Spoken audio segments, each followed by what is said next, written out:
शादी के बाद का पहला घर का दिन था। प्रिया दुल्हन के जोड़े में फूलों की खुशबू सी महक रही थी, पर उस चेहरे पर मुस्कान के पीछे छुपी थी बेचैनी और अनसुलझे सवाल।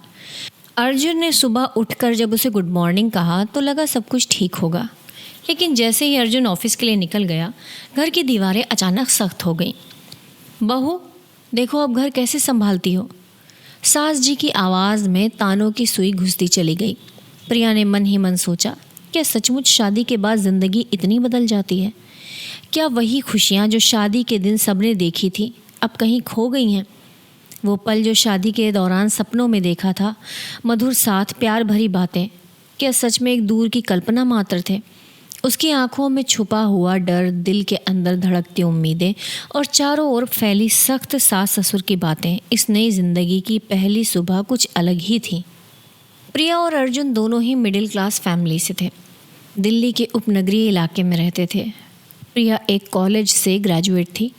घर की पढ़ाई लिखाई ख़त्म कर वो नौकरी की तलाश में थी, लेकिन शादी के बाद उसने सब कुछ छोड़ दिया था। अर्जुन एक आईटी कंपनी में नौकरी करता था। ऑफिस के बाद थक जाता, लेकिन घर में ज़्यादा बातें नहीं करता। उनका छोटा सा घर हर दिन की भाग दौड़, फ़ोन की निरंतर घंटियों और टीवी की हिम्मत झेलता रहता था। परिवार की उम्मीदें, रिश्तों की जंजीरों के बीच प्रिया महसूस करती थी कि उसका खुद का अस्तित्व कहीं सा दब गया है। सास अहिल्या जी एक पुराने ज़माने की महिला थी। उनका मानना था कि बहू का काम सिर्फ घर संभालना है, अपनी इच्छाओं और सपनों को पीछे छोड़ना है। वो हर छोटी बात पर नज़र रखती, कभी नरमी तो कभी कटुता से प्रिया को परखती। अर्जुन के माता पिता के साथ एक ही छत के नीचे रहना कई बार प्रिया के लिए चुनौती बन जाता। दिन भर की थकान के बाद भी वो सास की डांट सुनती, अर्जुन की चुप्पी देखती।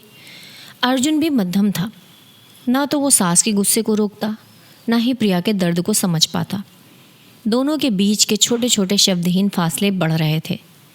प्रिया अपने मन में सोचती, क्या मेरी खुशियों का सपना मेरे पति की चुप्पी में खो जाएगा? और अर्जुन अपने फ़ोन स्क्रीन में डूबा सोचता, क्या मैं सच में अपने घर को खुश रख पा रहा हूँ? कुछ ही दिनों में घर का माहौल बदलने लगा। प्रिया की हर छोटी कोशिश पर सास की टोक टाक होती रहती। इतना कम काम मत कर, घर को गंदा मत छोड़, या क्यों इतनी देर तक टीवी देखती हो, कोई काम करो। अर्जुन वो बस मुंह खोलता नहीं। कई बार प्रिया ने उससे कहा, थोड़ा मेरा साथ दो, माँ के सामने मेरा बचाव करो, लेकिन अर्जुन के चेहरे पर ज़रा सी भी प्रतिक्रिया नहीं आती।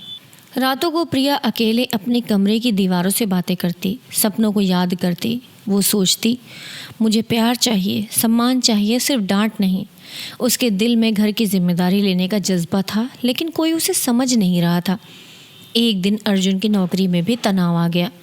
ऑफिस की थकान के साथ घर का दबाव, प्रिया की चुप्पी और सास की शिकायतें, सब मिलाकर उसे अंदर से तोड़ने लगे। एक शाम जब अर्जुन देर से लौटा, प्रिया ने बात करने की कोशिश की, लेकिन वो बचता रहा। मैं तो बस जी रहा हूँ, उसने कहा। घर और ऑफिस दोनों संभालना मुश्किल है। प्रिया का दिल धड़क उठा। अगर तुम नहीं समझोगे तो कौन समझेगा? कुछ और दिनों में सास ने घर के छोटे कामों को लेकर ताने और बढ़ा दिए। तुम्हें तो घर संभालना आता नहीं, कहकर प्रिया के आत्मसम्मान को बार बार चोट पहुँचाई गई। एक बार तो प्रिया के हाथों से गिरा हुआ बर्तन देखकर सास ने कहा, देखो अब भी कुछ भी ठीक से नहीं कर पाती हो। प्रिया की आंखों में आंसू आ गए, लेकिन वो मुस्कुराने की कोशिश करती रही। एक दिन प्रिया की तबीयत अचानक ख़राब हो गई। सास ने फिर शुरू कर दिया, तुम घर को ठीक से संभाल नहीं सकती हो और अब बीमार पड़ गई हो। अर्जुन भी नाजुक पल में खामोश रहा। प्रिया ने खुद को अकेला महसूस किया, जैसे उसका कोई अपना नहीं। उस दिन प्रिया के दिल का दर्द इतना बढ़ गया कि उसने खुद को कमरे में बंद कर लिया। उस शाम अर्जुन के मन में कुछ बदला। उसने अपनी माँ के व्यवहार को पहली बार गंभीरता से देखा। एक रात खाने के बाद प्रिया ने हिम्मत जुटाकर अर्जुन और उसकी माँ के सामने खड़ी होकर कहा, माँ, अर्जुन, मैं जानती हूँ कि मैं इस घर में नई हूँ, लेकिन इसका मतलब ये नहीं कि मेरी भावनाओं और मेहनत को नज़रअंदाज किया जाए। मैं भी इंसान हूँ और मुझे इस घर का हिस्सा बने रहने का हक है। ये सुनकर घर के माहौल में सन्नाटा छा गया। सास ने गुस्से में कहा, तुम्हें क्या लगता है तुम्हारे लिए ये सब आसान है? घर संभालना आसान नहीं। प्रिया ने आंसू पोंछते हुए जवाब दिया, माँ जी, मैं भी अपना घर संभालना चाहती हूँ, लेकिन प्यार और सम्मान के बिना ये सब बोझ बन जाता है। अर्जुन से मुझे उम्मीद है कि वो मेरा साथ देगा, ना सिर्फ माँ के सामने मेरी बातें दबाएगा।